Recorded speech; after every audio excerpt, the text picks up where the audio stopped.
Boa tarde a cada uma e a cada um de vocês. Eu tenho um prazer especial estar aqui, não só por ser a minha casa, mas também pelo momento que nós vivemos. Em geral, a vida da gente, de cada um de nós, ela acontece se arrastando independente da história. A história vai por aqui e a vida da gente vai por aqui. Mas há momentos especiais em que a vida se encontra com a história. Em geral, não depende de nós, mas a gente pode ou não participar e agir, tomar atitudes. Na minha idade, eu já vi alguns momentos desses, em que a gente sente que a história está na palma da mão como uma bola que a gente quer segurar e ela, às vezes, vai embora. Às vezes a gente segura.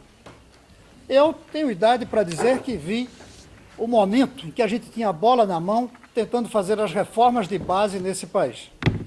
E, em vez das reformas de base, a bolinha foi embora e veio um golpe militar.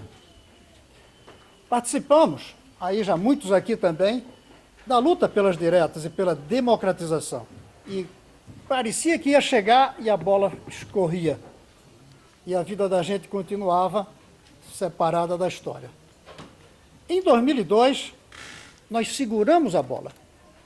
Nós seguramos a bola da história quando, pela primeira vez no Brasil, a gente conseguiu eleger um presidente vindo das camadas populares, sem ter pago pedágio de diploma, pedágio de fortuna, nem pedágio de ser de um partido conservador. Foi um momento histórico. E aqui muitos já eram eleitores naquele momento. Foi um momento histórico. E há 8 anos a gente segura essa bola. Alguns gostariam que o governo fosse mais rápido em alguns setores, outros que tivessem algumas diferenças, mas não há dúvida que nesses 8 anos nós tivemos a possibilidade de um governo que honrou e orgulhou o povo brasileiro, que cumpriu os compromissos básicos que assumiu com o povo brasileiro. Outra vez, a gente tem a bola da história na mão da gente. E o risco dela escorrer e a chance de agarrá-la. Vai depender da gente. Para mim, agarrar a bola da história na direção do progresso, olhando o futuro, significa Dilma Rousseff para presidente.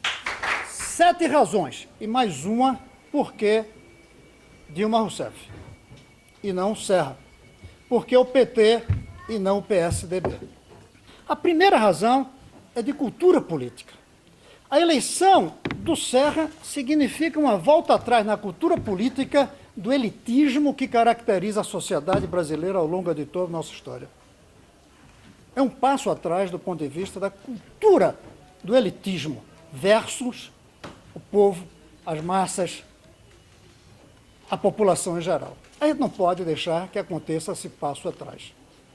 Além disso, e não é por isso que a gente vota nela pelos compromissos com o futuro e pela competência de conduzir o país. Mas, além disso, o fato de ser mulher agrega algo na cultura brasileira que, além de elitista, é machista também. Então, nesse sentido, a primeira razão é uma questão de cultura política. A outra é uma questão da relação capital-trabalho. Dilma, como Lula, não vai apagar o capital.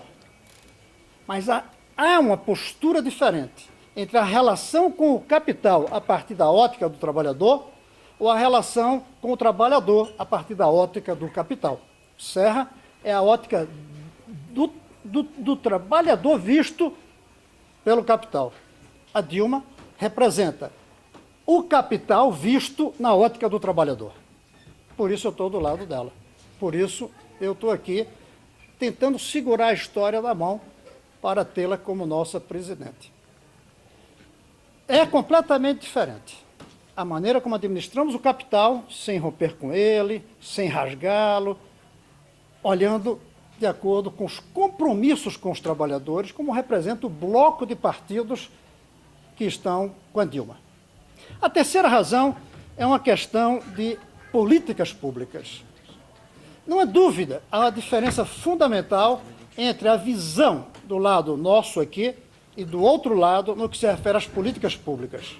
As políticas públicas de saúde, as políticas públicas de segurança, as políticas públicas de aposentadoria, as políticas públicas, inclusive, de segurança, as políticas públicas relacionadas com os direitos humanos, especialmente das minorias. É um passo atrás a gente cair outra vez na postura desse lado que teria, pelas políticas públicas, um certo menosprezo. Nós podemos até achar que essas políticas públicas poderiam radicalizar mais, mas não há dúvida, na hora de escolher o lado, qual é o lado que tem mais sensibilidade para as políticas públicas. A quarta razão pela qual não há dúvida na comparação entre Dilma e Serra, na minha visão, é a relação internacional. A política externa do governo do Serra, é claro, tudo indica, é uma política de submissão. Não é uma política de afirmação, como foram esses 8 anos do governo Lula. O Brasil, nesses 8 anos, conseguiu ser um protagonista, exatamente pela força. Conseguiu ser protagonista porque o Brasil assumiu um papel de liderança dos países não ricos, em vez de ficar submetido aos países ricos. Em vez de ser amigo dos chefes de Estado dos grandes países, o Lula foi líder dos países pequenos e aí se afirmou junto aos países grandes. Interromper isso hoje é um retrocesso. É a bolinha da história ir embora e colocando o país outra vez como vassalo na política externa. Nós não temos o direito de deixar que isso aconteça. A outra razão é a interrupção da política de generosidade com as parcelas mais pobres da sociedade. Ainda não demos o salto para uma política transformadora das massas mais pobres, mas demos um salto bastante grande na generosidade da transferência de renda, que fez com que hoje, pelo menos, comer as famílias mais pobres consigam pela transferência de renda. Isso não será parado por um governo Serra, porque ninguém consegue parar isso sem uma revolução nesse país. Mas pode reduzir, pode diminuir, pode fazer corpo mole, pode deixar que se esvaia esses programas de transferência de renda. Por isso é que eu creio que a história, para continuar com a influência de nós eleitores na direção certa de um país mais justo, significa Dilma Rousseff. Um outro ponto é o problema da incorporação da natureza, do meio ambiente, no projeto de nação. Não há dúvida, a meu ver, que entre os dois lados, o nosso lado tem mais sensibilidade para um equilíbrio ecológico do que o outro lado. Nós temos mais sensibilidade para a visão de longo prazo, do ponto de vista do uso dos recursos naturais, do que o outro lado, que tem uma visão de curto prazo que caracteriza o capitalismo mais selvagem. Essas são as 6 razões fundamentais, mas eu disse que tem mais uma e mais uma.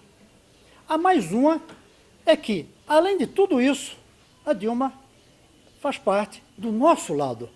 E cada um da gente, na hora de discutir e agir e tomar atitude histórica, tem que estar do lado dos nossos e não do lado dos outros.